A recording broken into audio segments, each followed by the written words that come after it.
Это Тбилиси, столица и самый крупный город Грузии.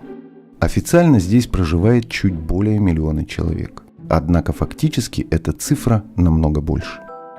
1723 жителя Тбилиси имеют ВИЧ-статус.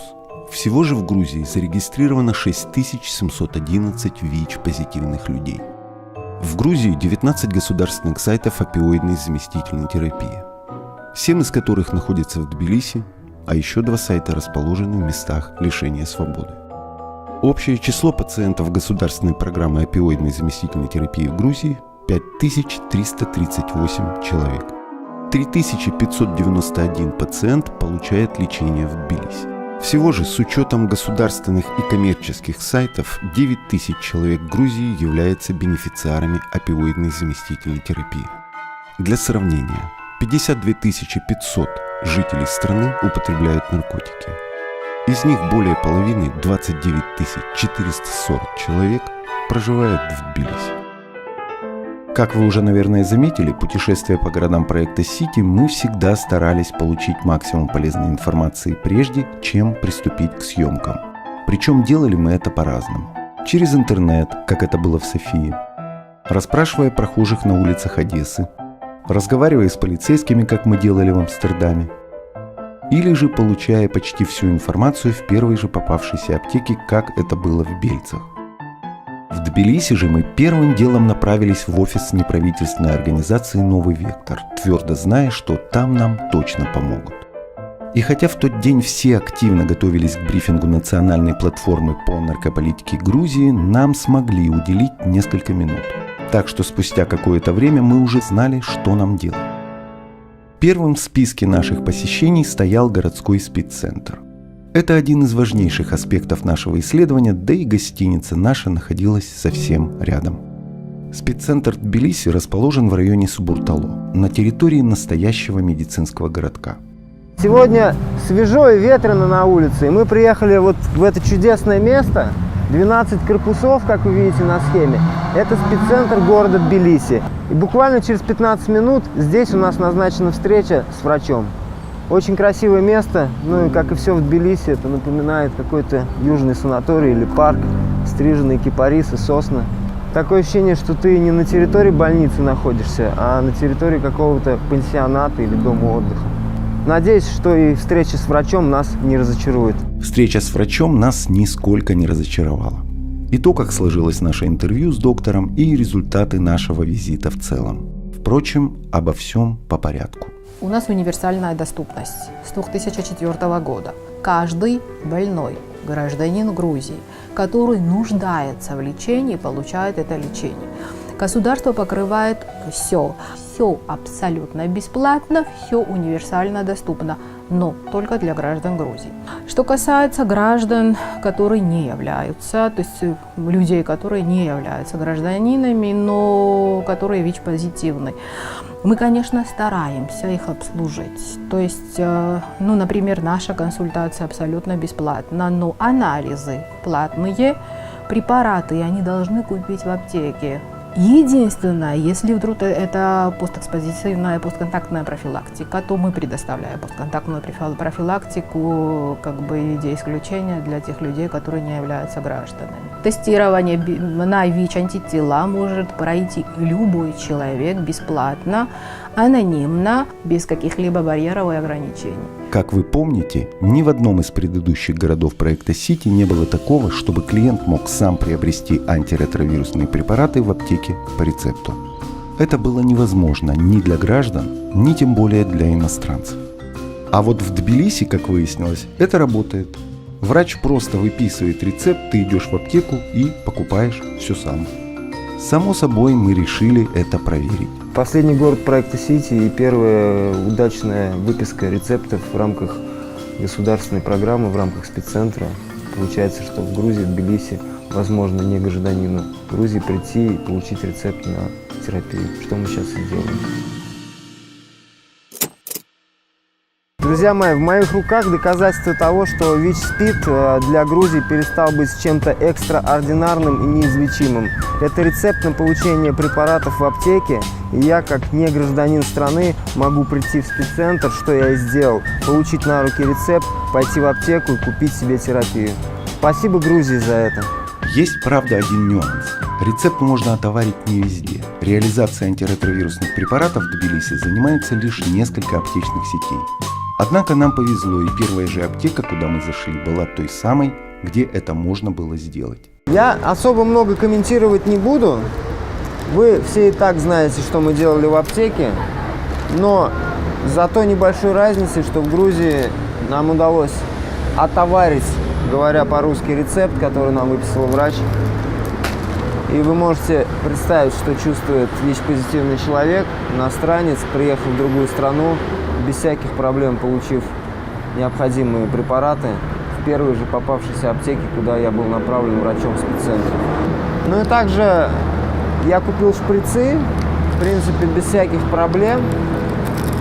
Аптечная сеть, к сожалению, не располагает тестами на ВИЧ. То есть ни в этой аптеке, ни вообще в сети, мы спросили у фармацевта, к сожалению, экспресс-тестов на ВИЧ в продаже нет.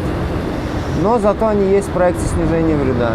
Ну и если немножечко помечтать, то я думаю, следующий шаг для наших стран, ну не знаю, как для всех, но для Грузии так точно, это возможность бесплатного получения терапии, скажем, в аптеке прямо в самом спеццентре. Хотя такая возможность уже сейчас есть, но только в случае аварийной ситуации. Так что есть к чему стремиться. Вот такой вот удачный день. Наш второй день в Тбилиси начался с поездки в частный медицинский центр. Мы долго ехали. Сначала по городу, потом еще добрых полчаса петляли с серпантином в гору. Но если бы даже этот центр находился где-нибудь в горах Сванети, мы все равно должны были бы туда попасть. Накануне вечером нам сказали, что даже иностранец может стать там участником программы заместительной терапии. Мы приехали в частный сайт программы заместительной поддерживающей терапии в Тбилиси и сейчас попробуем получить терапию для меня как не гражданина Грузии. Место, куда мы приехали, медицинский центр Уранти, был основан в 2003 году и ориентирован на лечение и реабилитацию различных видов наркотических зависимостей. Двухэтажное здание, к сожалению, не совсем в центре города. Хотя, в принципе, в том смысле, что этот сайт удален от центра, есть и свои преимущества. Потому что пациенты не попадаются на глаза знакомых, друзей, полицейских. И это своего рода анонимность. Ну вот уже позвал врач. Здравствуйте. День добрый. Здравствуйте. Алексей не является клиентом программы заместительной терапии и не нуждается в поддерживающем лечении. Это лишь реконструкция, в которой он выступает в роли пациента, принимающего бупринорфин. Однако все остальное абсолютно реально, включая весь алгоритм попадания в программу. Итак, первым делом клиент идет на прием к врачу-наркологу, который собирает всю первичную информацию. Шаг второй – уринотестирование. Это делается для того, чтобы убедиться в наличии в организме пациента бупринорфина и отсутствии в нем других опиатов, например, героина или метадона. Друзья, ну чтобы вашу психику не травмировать, я не буду показывать в камеру, как это происходило. Мы прошли тест, и тест показал, что у меня в крови есть, в моче, прошу прощения, есть опиаты. И сейчас, собственно говоря, мы идем к соцработнику. Третий шаг – визит к социальному работнику, который снимает копии всех имеющихся у клиента документов, начиная с удостоверения личности и заканчивая эпикризом и другими медицинскими бумагами. Ну вот у меня сняли копию моих документов для того, чтобы заполнить бумаги. Он же подготавливает договор. Вся эта работа с документами заняла у нас не более 5 минут. И вскоре договор был готов и подписан. Врач говорит, что в принципе, если бы у меня с собой была справка с анамнезом, со сроком приема препарата и с дозировкой, то эта процедура бы гораздо упрощена бы была. Не пришлось бы применять ко мне стратегию как к первому, как к вновь прибывшему пациенту, а можно было бы просто продолжить с той дозировки, которая у меня была в стране, откуда я прибыл. Но так как у меня нет никаких сопроводительных документов, кроме паспорта, и все приходится выяснять в рамках консультации, естественно, и подбор дозировки будет начинаться с минимального количества и дальше уже до той дозы, которая необходима мне. Ну вот мы прошли все формальности, заполнили бумаги и идем к врачу. А это врач-терапевт. Его задача выяснить общее состояние клиента, а также определить, имеются ли у него какие-либо ограничения или противопоказания к лечению замещающим препаратом. Врач заполняет форму 100, в которой указываются все мои состояние здоровья, период, стаж употребления и отсутствие противопоказаний, таких как недостаточность почечная, легкого, то есть те вещи, которые могут препятствовать, являться противопоказанием к приему бупринорфина. Если подобных заболеваний нет, то, собственно, ограничений на вступление в программу также нет. Ну и также вопросы по поводу наличия гепатита, Б, С и ВИЧ-инфекции. Раньше программа работала таким образом, что человек должен был самостоятельно пойти в поликлинику, пройти анализы, принести сюда справки, но впредь, с недавних пор, для того, чтобы не усложнять жизнь пациентам, все эти услуги, все анализы, в том числе лаборатория, работают прямо здесь, на территории сайта. И человек прямо здесь, при визите на сайт, сдает все необходимые пробы и тесты. Ну а сейчас мы зашли на прием к психологу. Здравствуйте. Здравствуйте. Обратите внимание, услуга психолога доступна здесь не только постоянным участникам программы. Посещение психолога входит в пакет даже в том случае, если услуги будут временными или вообще разовыми. И, наконец, финиш. Место выдачи. Вот, собственно говоря, мне выдали карту пациента. На этой карте содержится вся информация о дозировке, и какой у меня депозит, и вся моя личная информация, которую я оставил врачам. Здравствуйте. Здравствуйте. Леша, да? Да. Помимо бупринорфина здесь есть и комбинированный препарат – бупринорфин с налоксоном, что вдвойне гарантирует невозможность приема клиентам любых других опиатов вне программы. Ну что, друзья, вот очередная хорошая новость. Прорыв в Тбилиси. Мне удалось получить терапию. Ну и помимо заместительной терапии, в этом же здании на втором этаже, вот за этой дверью, располагается детокс. А еще здесь оказывают психосоциальные услуги. Есть возможность лечения и реабилитации неврологических и психических расстройств, вызванных употреблением стимуляторов. Здесь же проводят научные исследования, а также уделяют много времени профилактическим мероприятиям и пропаганде здорового образа жизни среди подростков. А возглавляет эту клинику с самого ее открытия в 2003 году нарколог Зураб Сихарулидзе, доктор медицинских наук, профессор.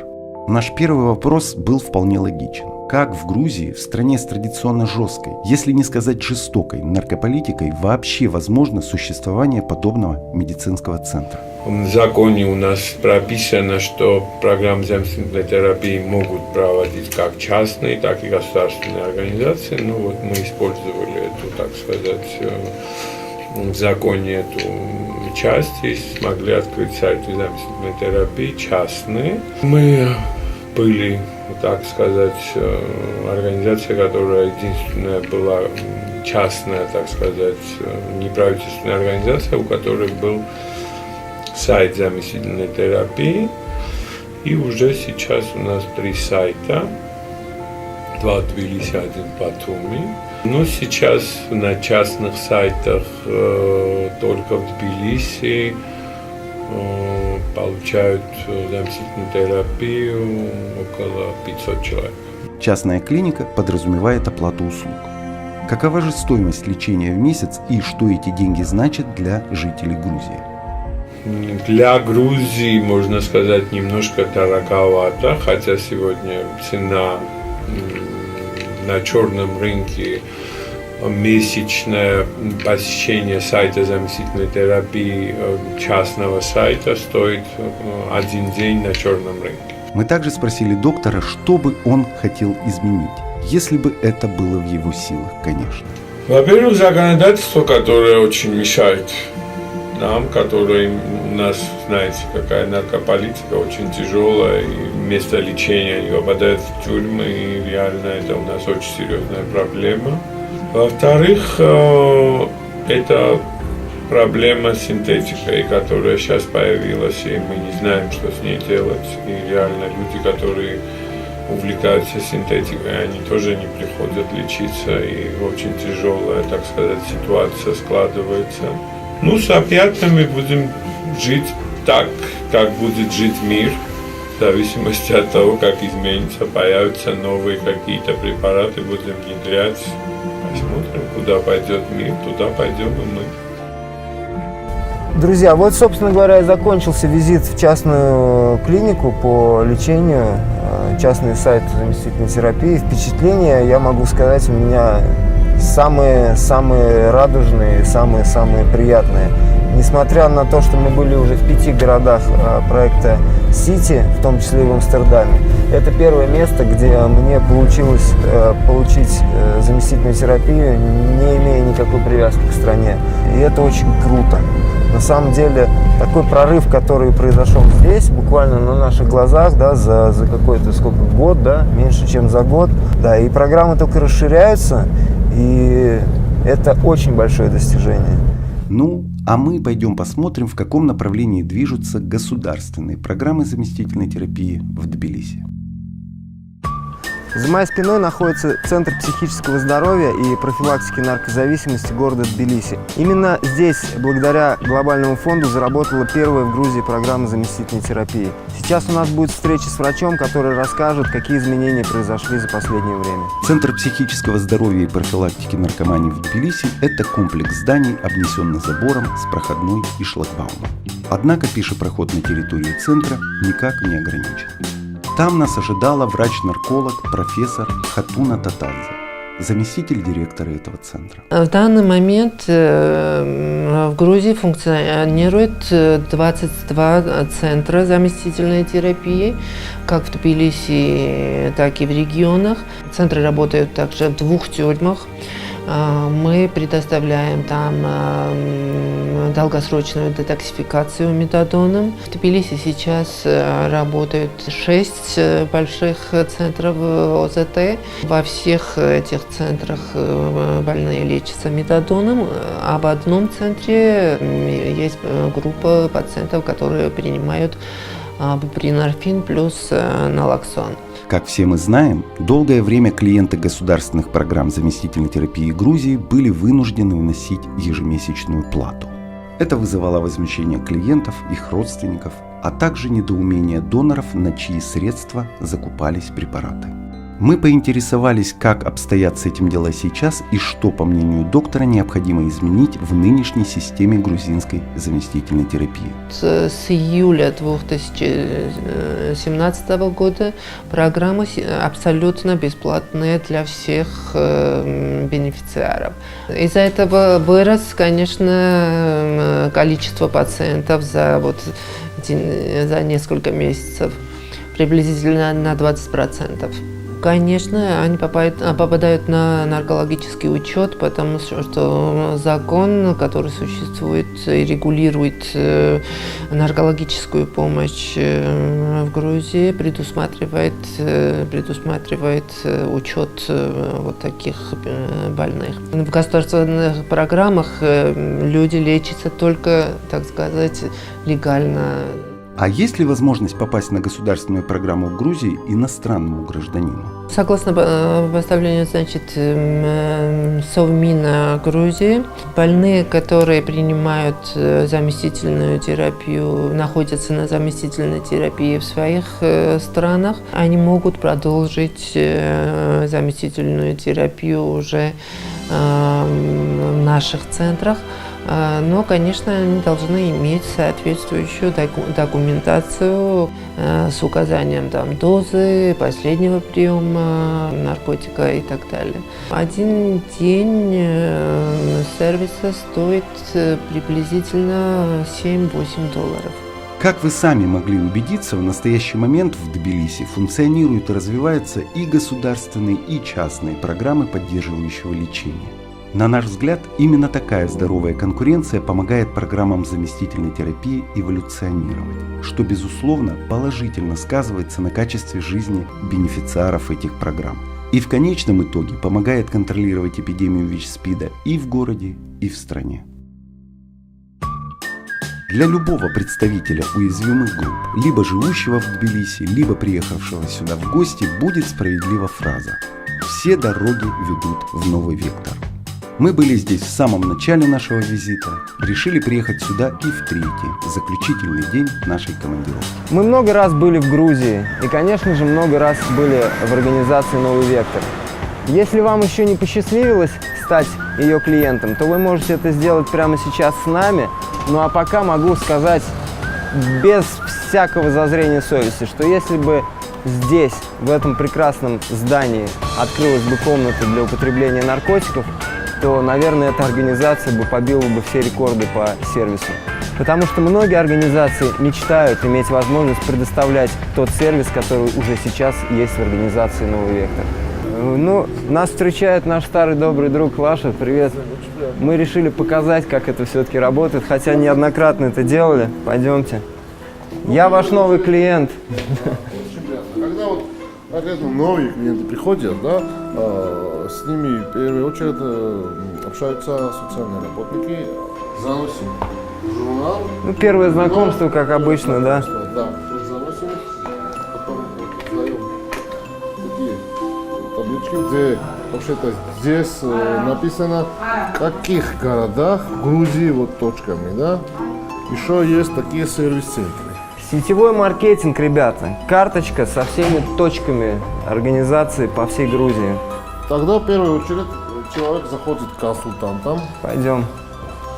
Да, кстати, место это прям отдельно заслуживает фильма. Это такой классный дом двухэтажный, практически в центре Тбилиси. Но мы, естественно, опустили те нюансы, те формальные нюансы, скажем, по заполнению анкеты, потому что это, в принципе, везде одинаково происходит. Анонимный код, общий скрининг, общие скрининговые вопросы. И обратите внимание, что социальный работник, равный консультант, проводит это тестирование. То есть это такой шаг на пути к следующей интервенции. Я надеюсь, она будет в Грузии также распространяться. Я говорю о самотестировании. Так, ну вот этот тест, как вы видите, HBS-антиген, гепатит Б. Этот вирусный гепатит С, быстрый тест на сифилис, ну и быстрый тест на ВИЧ. Кстати, по результатам похода в аптеку нам удалось выяснить, что через аптечную сеть такого вида теста не продаются, к сожалению. Надеюсь, это последняя жертва.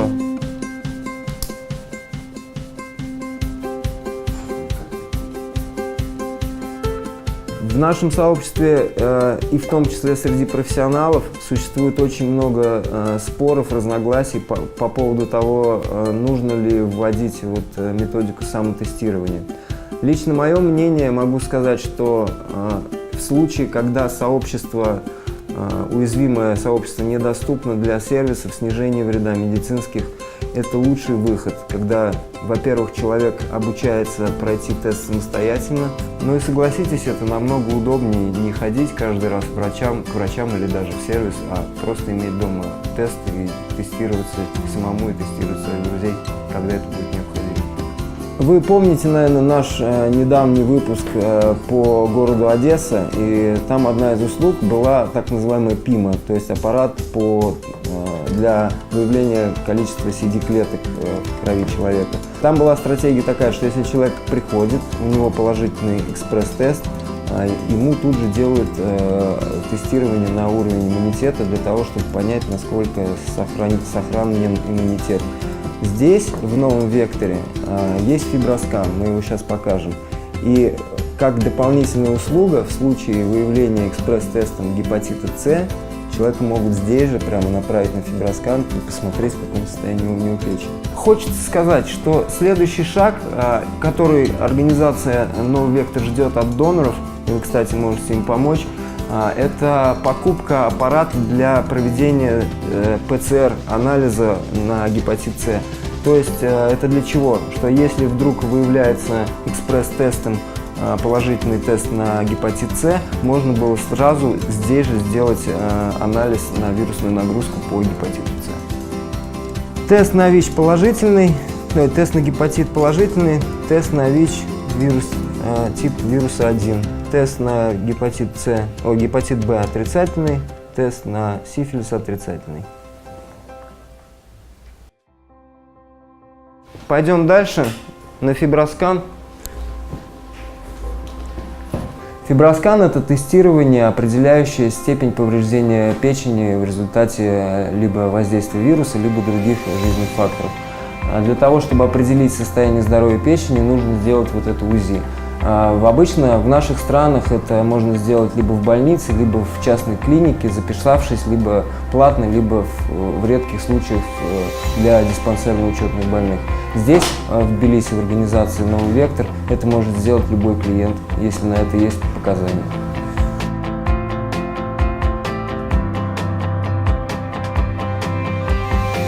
Вот мой результат. Фиброз у меня F1. Это практически норма. Можно сказать, что моя печень абсолютно здорова. Ну вот, а в этом большом просторном зале проходят рабочие встречи, мероприятия. Мы стали свидетелем встречи платформы по наркополитике. Также в первый день нашего визита здесь была пресс-конференция для СМИ по поводу новых изменений и предвыборной кампании, и как в связи с этим будет изменяться наркополитика в Грузии. Большой зал с балконом и с садом. Летом здесь, кстати, очень хорошо.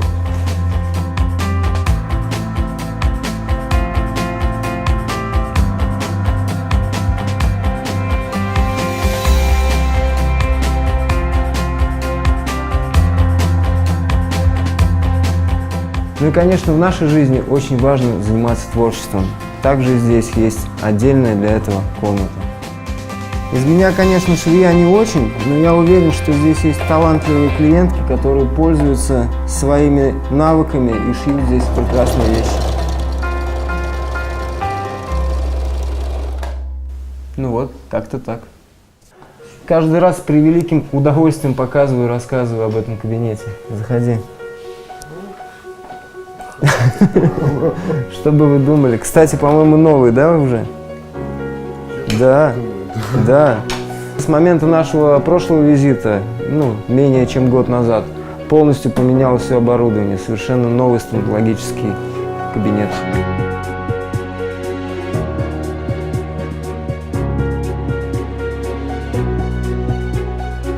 Ну что могу сказать? К сожалению, до сих пор пока не освоили протезирование, но хирургия и терапия здесь на ура.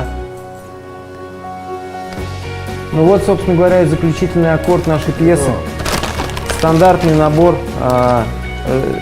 раздаточных материалов и надпись: если у вас был риск заразиться ВИЧ-инфекцией, обязательно сделайте тест. Ну а чтобы вы понимали, что означает словосочетание «стандартный набор», смотрите.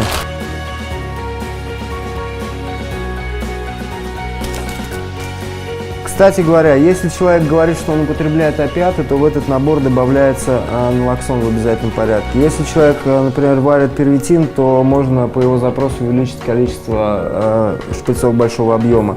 Ну и подводя итоги, фиброскан пройден, тесты пройдены, шприцы получены, консультации получены, карточка клиента оформлена. Спасибо. Ну а еще у организации «Новый вектор» есть мобильная амбулатория. Куда же без нее?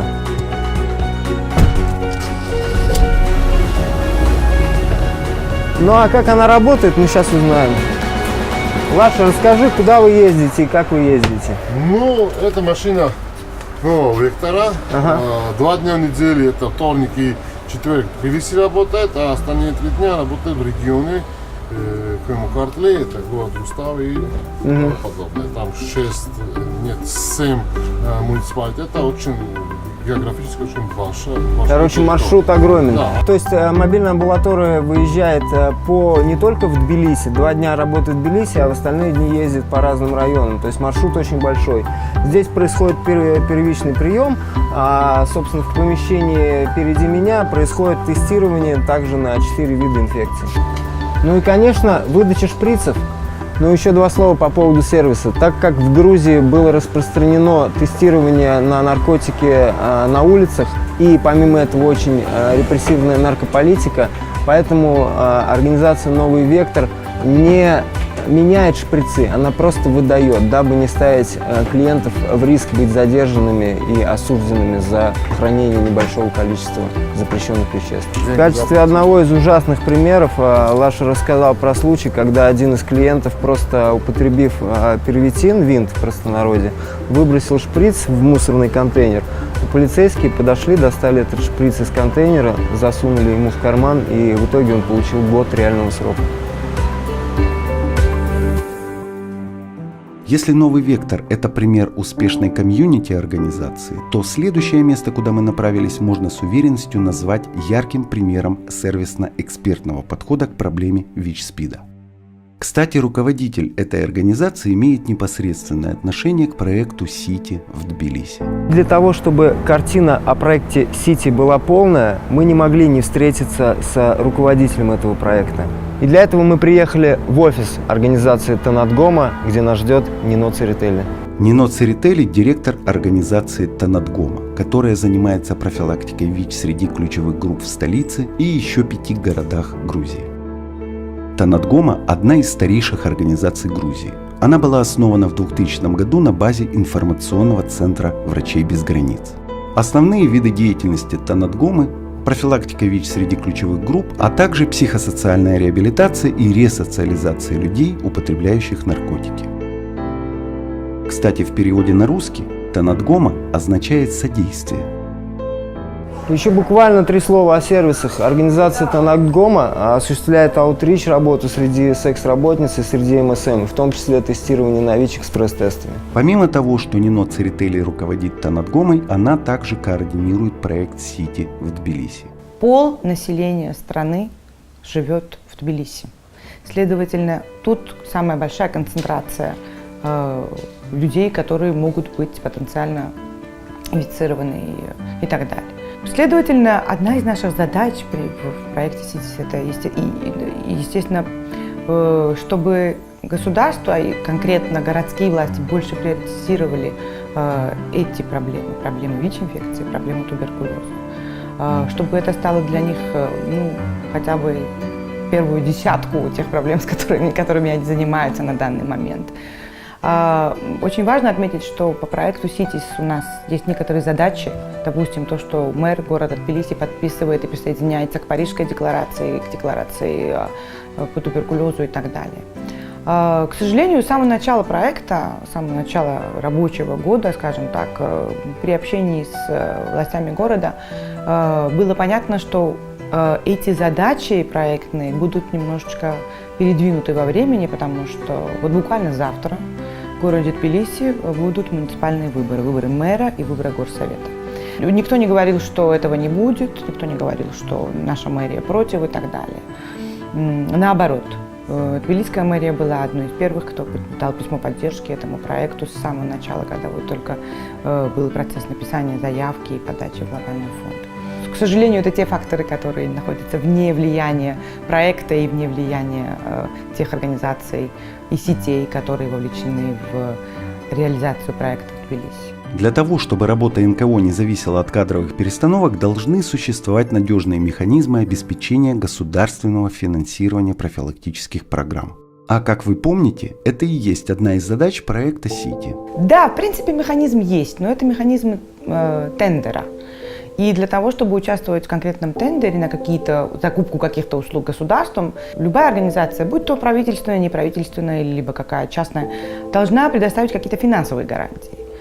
Следовательно, это часто проблема для неправительственной организации, потому что финансовые гарантии предоставить, это значит иметь какие-то свободные деньги. Также у Министерства юстиции, допустим, один хороший пример, есть механизм выдачи грантов. Вот это было бы вообще замечательно, когда мы говорим об общественном здравоохранении, чтобы это была грантовая система, а не система закупок.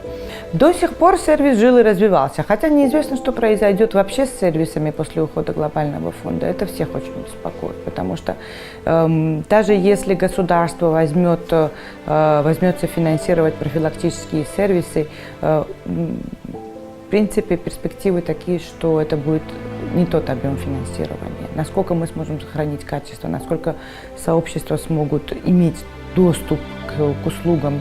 Это все очень важные моменты, которые надо продвигать, над которыми надо работать, вплотную работать с правительством, как страны, так и в правительстве с городом. Так что вот это наша следующая большая задача по проекту, с которой мы, надеюсь, хорошо справимся. За последнее время в Грузии произошло много всего, хорошего, плохого, а порой и трагического. Это действительно непросто продолжать работать, защищая жизнь и здоровье людей, не имея порой возможности увидеть результаты своей работы здесь и сейчас. И, конечно, нужно обладать особым внутренним талантом, продолжать действовать, несмотря на боль и разочарование. Для нас проект «Сити» показал, насколько многогранна, насколько сложна задача, которая звучит на первый взгляд достаточно просто – прекратить эпидемию ВИЧ-СПИДа и туберкулеза в отдельно взятом городе. Мы увидели, что игроков на этом поле огромное количество, и сделать предстоит очень многое. Но, на мой взгляд, самое главное уже есть. А главное здесь то, что люди, чья жизнь и здоровье зависят от этого проекта, принимают в нем активное участие.